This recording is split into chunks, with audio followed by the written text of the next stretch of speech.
This evening in St. Augustine, we are commemorating the 1586 invasion of St. Augustine by the English pirate captain Sir Francis Drake. Attacking a town was tough work, so the pirates have to be very careful and very strategic at this point.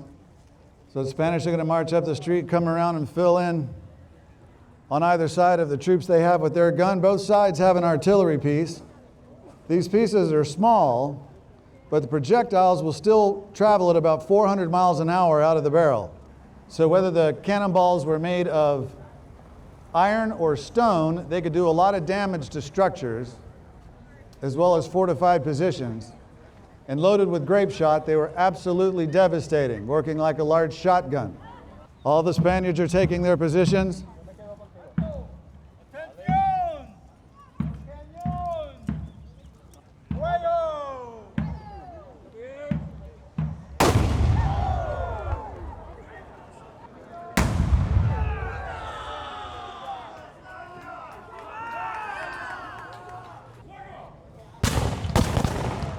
All right, these are the Spanish musketeers.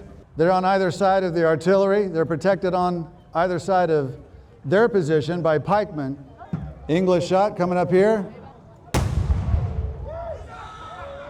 The English seem exuberant. Spanish are ready to fire. There's an English musket. Spanish muskets returning fire. The English cannons getting ready to return fire.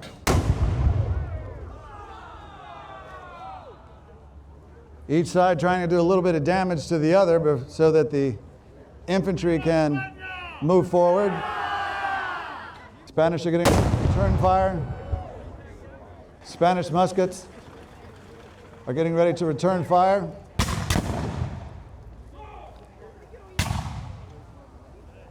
Now notice that the musketeers are on either side of the artillery and that the pikemen are on either side of the musketeers. This is a defensive position that can quickly be organized into an offensive formation. The Spanish are hurling insults at the English pirates, and why not? English muskets are returning fire. We have a couple of English skirmishers that are coming up on the left and right flanks of the English position. They carry swords and they're lightly armored, if armored at all. And basically what they're doing is they come up to test the Spanish defenses, how close they can get. Now the Spanish have skirmishers of their own. All right, the skirmishers are slowly moving forward.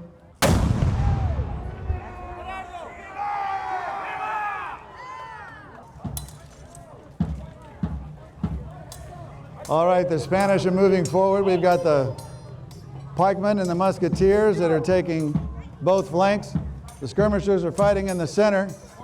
We have English pikemen that are coming up to protect the English cannon.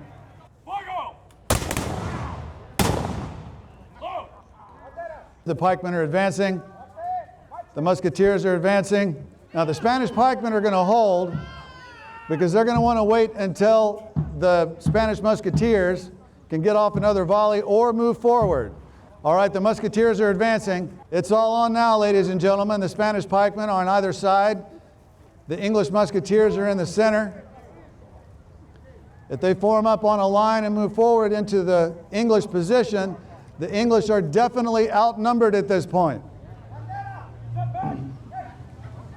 All right, the English are going to give one more volley.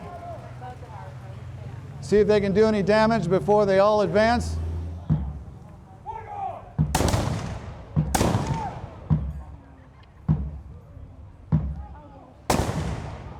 The best thing for the Spanish is for the musketeers to move forward and for the Spanish pikemen to come in on either side and advance on the English pike. Well, apparently the English have some grape shot. The Spanish don't want to be anywhere near that gun when that grape shot fires. All right, the English have fired one of their muskets. The Spanish muskets obviously are more numerous, and they're returning fire. Spanish are still laying down heavy fire with their matchlocks. Matchlocks are called matchlocks because they literally use a burning wick to light the gunpowder. All right, here's the English cannon. All right, there's the grape shot. We've got some casualties. We got a couple of casualties. The Spanish are going to form up quickly. The pikes are going to form up on either flank. The muskets are going to move forward.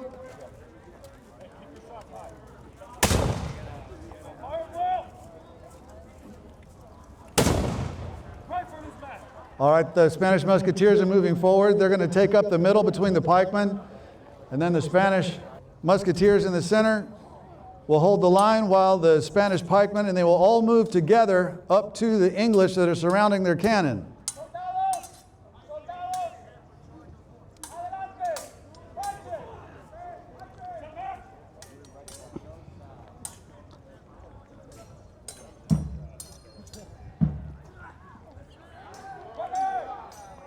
The English are forming up to hold against the gun, but the English are definitely outnumbered. It looks as though there may be a parley. What that means is one of the Spanish officers will go and offer terms to the English officer, and probably all they're going to ask for is that the English yield the field. The Spanish flag is held high, and if the English flag is lowered, that'll let all of us know that the English have agreed to yield the field and leave St. Augustine. We'll see what sort of agreement they come up with. If we see the English flag lower, then we'll know that they've agreed to the terms. All right, the English flag is lowered. They've agreed to yield the field. So today, the Spanish have control of the field and have been victorious in the city of St. Augustine. Ladies and gentlemen, I'd love for you to give a big round of applause to our reenactors.